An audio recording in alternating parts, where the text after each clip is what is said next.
যারা মিষ্টি খেতে ভীষণ রকম ভালোবাসেন তাদের ক্ষেত্রে বলছি, এই রকম সুন্দর মুচমুচে রসে ভরা জিলাপি বাড়িতে মাত্র 30 মিনিটের মধ্যেই আপনারা তৈরি করে নিতে পারবেন, তাও আবার বাড়িতে থাকা কয়েকটা উপকরণের মাধ্যমে।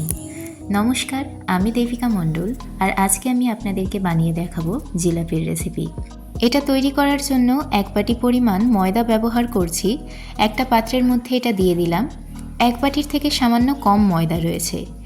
এরপর এর মধ্যে একটুখানি লবণ ব্যবহার করলাম শুধুমাত্র টেস্টটা ব্যালেন্স করার জন্য। একটা হুইস্কের মাধ্যমে শুকনো অবস্থাতেই একটুখানি মিশিয়ে নিচ্ছি। এবার এর মধ্যে দিতে হবে নর্মাল জল। এখানে হাফ বাটির থেকে একটুখানি বেশি জল আমি ব্যবহার করেছি, কিন্তু একেবারেই দিয়ে দিইনি, বারবার করে দিয়ে তারপর একটুখানি ফেটিয়ে নিয়েছি। এই ব্যাটারটাকে প্রায় 5 থেকে 7 মিনিট মতো আমি ফেটিয়েছি, যতক্ষণ না এটা একদম স্মুথ হয়ে এসেছে। এখানে এর থিকনেসটা আপনারা দেখতে পারেন যে একদম বেশি পাতলাও হয়নি আর একদম বেশি ঘনও হয়নি। এই পর্যায়ে আমি এর মধ্যে 1 পিঞ্চ পরিমাণ দিয়ে দিলাম ফুড কালার। এটা চাইলে আপনারা স্কিপ করতে পারেন। আর দিয়েছি হাফ চামচ পরিমাণ বেকিং সোডা। বেকিং সোডার বদলে আপনারা 1 প্যাকেট পরিমাণ ইনো ব্যবহার করতে পারেন। এই জিনিসগুলোকে মিশিয়ে নিয়ে তারপর এটাকে ঢাকা দিয়ে একটুখানি রেস্টে রেখে দিতে হবে। ততক্ষণে চিনির সিরাপটা তৈরি করে নিচ্ছি।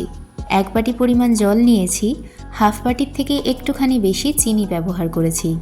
চিনিটা যতক্ষণ না একদম জলের সাথে মেল্ট হয়ে যাচ্ছে ততক্ষণ পর্যন্ত এটাকে রান্না করে নিতে হবে। তারপর যখন একটু ফুটে আসবে আমি তখন এর মধ্যে অ্যাড করে দেব 3টে বড় সাইজের এলাচ একটুখানি থেতো করে। এরপর আমি এর মধ্যে আবারও সামান্য পরিমাণ ফুড কালার ব্যবহার করেছি। এর বদলে আপনারা চাইলে কেশর ব্যবহার করতে পারেন। আমার কাছে কেশর ছিল না, সে কারণে আমি এখানে ফুড কালার ব্যবহার করেছি। তার আসার আগেই গ্যাসের ফ্লেমটাকে অফ করে দিতে হবে, আর 1 চামচ পরিমাণ লেবুর রস অথবা একটুখানি ভিনিগার এর মধ্যে অ্যাড করতে হবে। এরপর এখানে যে ব্যাটারটাকে রেস্টে রেখেছিলাম সেটাকে এরপর একটুখানি ফেটিয়ে নিলাম। 1 চামচের মতো জল ব্যবহার করেছিলাম আর 2 চামচ সাদা তেল দিয়েছি। আবারও সামান্য পরিমাণ মিশিয়ে নিয়েছি। এরপর একটা কেচাপের বোতলের মধ্যে এটাকে আমি ঢেলে নিচ্ছি। কেচাপের বোতল না থাকলে পাইপিং ব্যাগ অথবা যে কোনো প্যাকেটের মধ্যে নিয়ে তারপর একটুখানি ফুটো করে নিয়ে তারপর আপনারা জিলাপিটা তৈরি করতে পারেন। এরপর একটা প্যানের মধ্যে আমি দিয়ে দিলাম তেল। তেলটাকে মাত্র 1 মিনিটের জন্য আমি গরম করেছিলাম লো ফ্লেমে। তারপর ধীরে ধীরে এইভাবে ঘুরিয়ে ঘুরিয়ে জিলাপির শেপ দিয়ে ভেজে নিতে হবে। একটুখানি ধৈর্য ধরে ভাজলে আপনারাও জিলাপির শেপটা ভালো মতো করেই দিতে পারবেন। কোনো পর্যায়ে গ্যাসের ফ্লেমটা কিন্তু বাড়ানো চলবে না, লো ফ্লেমেই প্রত্যেকটা জিলাপি ভেজে নিতে হবে। এখানে আমি একবারে 4টে করে জিলাপি ভেজে নিয়েছি।